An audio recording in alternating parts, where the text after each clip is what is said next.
Hola, ¿qué tal? Mi nombre es Israel Martínez Celestino y vamos a hablar acerca de la unidad 3 de instrumentación. Y vamos a comenzar con los actuadores eléctricos. Los actuadores son dispositivos que llevan incorporado un motor eléctrico y un reductor que permite accionar cualquier dispositivo para llevar a cabo un determinado movimiento o acción. Por ejemplo, se emplean en la industria para accionar con puertas, válvulas y en general diferentes elementos que ponen en comunicación un proceso con otro o un estado en proceso con otro. El actuador eléctrico es el que almacena los datos de las válvulas y las carreras y posteriormente dicha información es procesada por la parte de control, que es precisamente a la que se encarga de conectarlo y desconectarlo según las necesidades. Así pues, un actuador en general es un dispositivo que puede transformar un tipo de energía en un proceso que se activa a raíz de ella. De ahí precisamente viene su nombre. Su objetivo es conseguir dicho efecto sobre el proceso de automatización. El controlador recibe la orden del actuador y a partir de ella genera una respuesta para activar un elemento final como podría ser una compuerta. Podemos decir que en el caso específico de los actuadores eléctricos, la fuente que inicia dicho proceso es una fuente eléctrica. Por ello es por lo que precisamente su estructura suele ser más simplemente que los actuadores neumáticos o hidráulicos. En tipos de actuadores tenemos a los motores de corriente continua. Estos motores son los que se emplean más en la actualidad, sobre todo gracias a su gran versatilidad y la facilidad de control que ofrecen. El motor se incorpora en un sensor para la posición en la que se realiza el control sobre la acción del actuador eléctrico. También tenemos el motor paso a paso. El motor paso a paso o stepper es un dispositivo electromecánico que convierte una serie de impulsos eléctricos en desplazamientos angulares discretos, lo que significa que es capaz de girar una cantidad de grados, paso o medio paso, dependiendo de las entradas de control. Este motor presenta la ventaja de tener precisión y repetitividad. En cuanto al posicionamiento, entre sus principales aplicaciones destacan las CNC, las impresoras 3D, etc. A continuación también tenemos el servomotor hidráulico. Los servomotores hidráulicos consisten en una bomba de acondicionamiento eléctrico que suministra fluido hidráulico en una servoválvula. La señal del instrumento de control actúa sobre la servoválvula que dirige el fluido del hidráulico a los dos lados del pistón, actuando hasta conseguir mediante una retroalimentación la posición exacta de la válvula. También tenemos el servomotor digital. Los servomotores de válvulas digitales son controlados digitales que disponen de compuertas neumáticas accionadas por electroválvulas que a su vez son excitadas por la señal de salida binaria de un procesador. Su respuesta es muy rápida, una compuerta de 500 milisegundos, y el grado de apertura depende de la combinación de las compuertas. 8 compuertas darán 1, 2, 4 hasta 128 relaciones de capacidad. Los servomotores de válvulas digitales presentan varios aspectos de interés.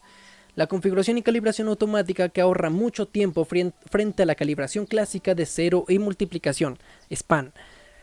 El diagnóstico de la válvula mientras está en funcionamiento del proceso, el señal de la salida de 4 a 20 mA en corriente continua sobre dos hilos combinadas en el protocolo digital ART. Comunicaciones Fieldbus. Estas válvulas tienen una constante de tiempo de unos 0,3 segundos. Si bien su velocidad de apertura tan rápida no representa una ventaja esencial frente a las válvulas neumáticas industriales de 5 a 20 segundos, según el tamaño y su coste elevado. Ahora pasaremos a actuadores neumáticos. Los actuadores neumáticos son mecanismos que convierten la energía del aire comprimido en trabajo mecánico. Los cilindros neumáticos, independientemente de su forma constructiva, representan los actuadores neumáticos más utilizados, y dentro de ellos existen dos tipos fundamentales de actuadores neumáticos, de los cuales derivan otras construcciones especiales de cilindro de simple efecto y de doble efecto. El cilindro de simple efecto representa una entrada de aire para producir una carrera de trabajo en un solo sentido.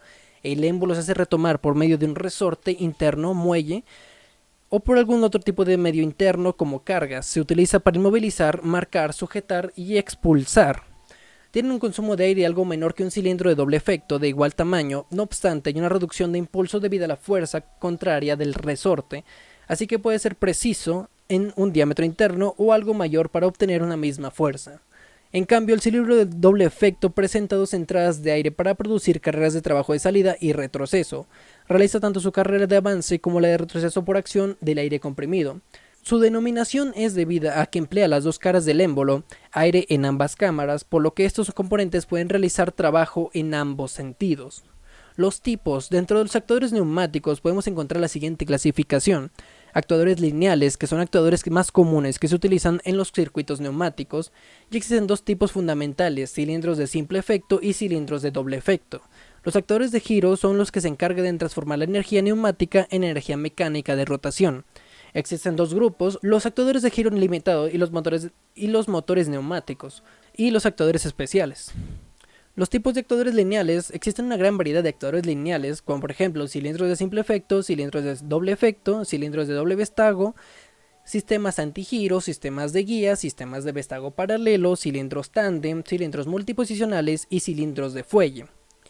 Ahora a continuación pasaremos a los actuadores hidráulicos. Los actuadores hidráulicos son dispositivos automáticos que funcionan directamente con aceite o agua. Los hay para baja presión de 250 a 500 psi, que son libras por pulgada cuadrada, y alta presión de 600 a 5000 psi. Utilizan agua de las plantas de tratamiento, aceite hidráulico industrial y aceite biodegradable. Son utilizados para automatización de válvulas de compuerta, bola, macho, mariposa o dampers.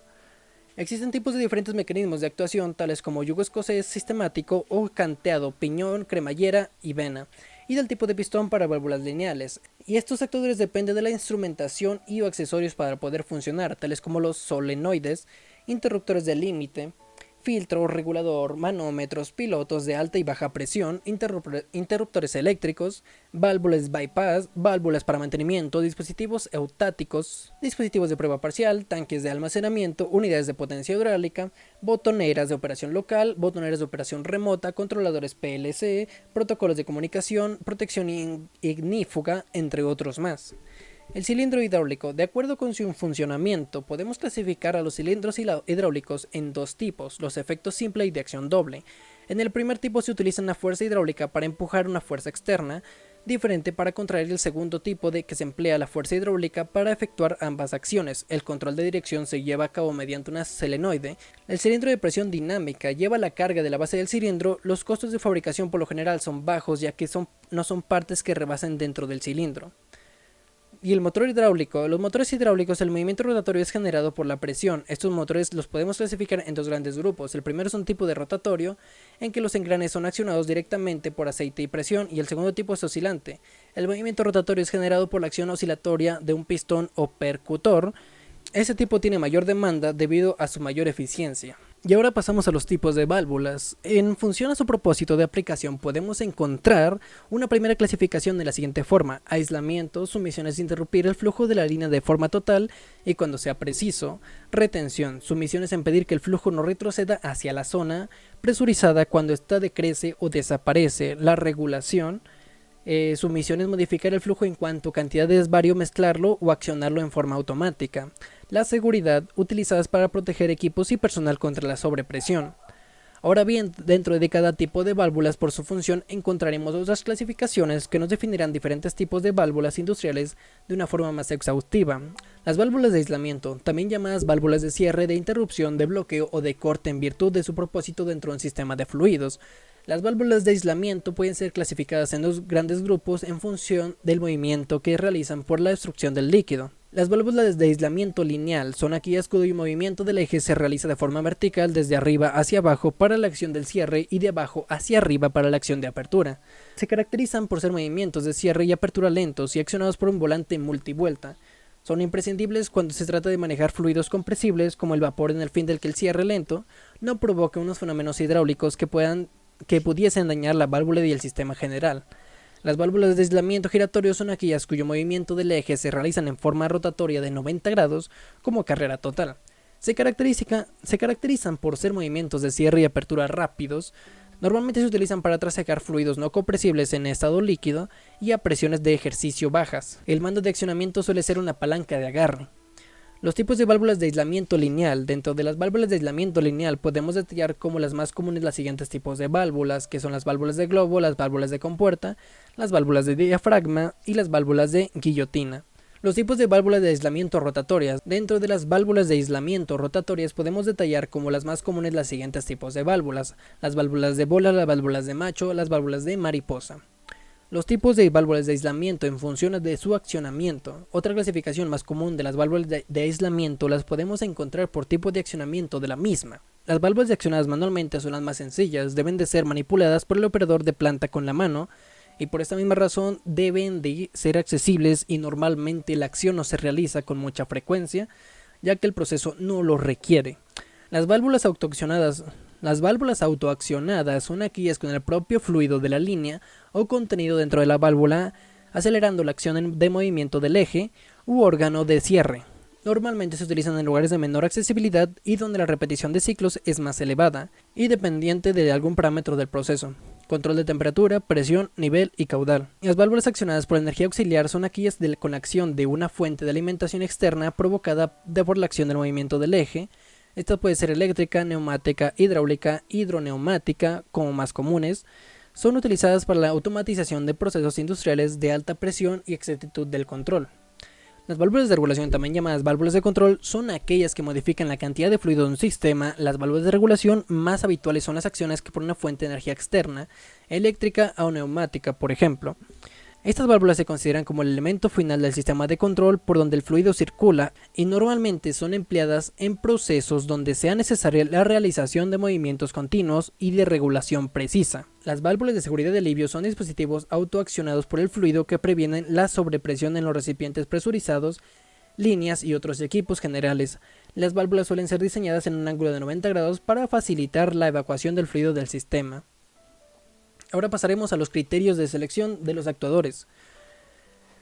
La correcta selección de un actuador para una línea de procesos es fundamental, ya que si no se selecciona adecuadamente, este repercutirá en el proceso de producción, por lo que sea necesario saber y qué es lo que se quiere automatizar, por ejemplo, la válvula de bola, válvula de mariposa o compuerta macho. Los actuadores eléctricos reversibles son la más moderna representación de las futuras generaciones e innovaciones para las válvulas. La alineación eléctrica puede ser alterna o continua e indistinta, cuenta con un mando manual y con un LED que informa los estatus que está teniendo el actuador, cuentan con accesorios adicionales como tarjeta servo. Posteriormente se debe determinar si el proceso se requiere automatizar o las siguientes tres maneras: neumáticamente, eléctricamente e hidráulicamente. Y como pudimos ver anteriormente, existen actuadores para cada tipo de procesos. Por lo tanto, al determinar el toque de la válvula y del actuador, se prende que la válvula abra en los tiempos requeridos y no selecciona un actuador muy grande o muy chico. Terminando con los criterios de selección, vamos a las señales de mando para los actuadores. Las señales de mando para los actuadores son variaciones que intervienen en el proceso y que realizan una función específica, como controlar algún tipo de variable, por ejemplo, temperatura, variedad, cantidad, corriente, etc. Los actuadores y accionamiento. El actuar genera un trabajo que se requiere y es un dispositivo que pueda funcionar con distintos tipos de energías. Según el tipo de energía se puede clasificar en accionamientos eléctricos, neumáticos, hidráulicos, térmicos y eléctricos. Se producen a través de botones, conductores, relevadores. Un ejemplo claro es un variador de frecuencia que a través de señales eléctricas puede accionar algún tipo de actuador, como lo es un motor eléctrico, en donde se regula la velocidad, arranque, aceleración y desaceleración por medio de señales eléctricas. Los accionamientos neumáticos. Los accionamientos neumáticos se generan a través de válvulas, palancas o elementos mecánicos que impiden el flujo del aire, eso con el fin de realizar una operación por medio del control de energía.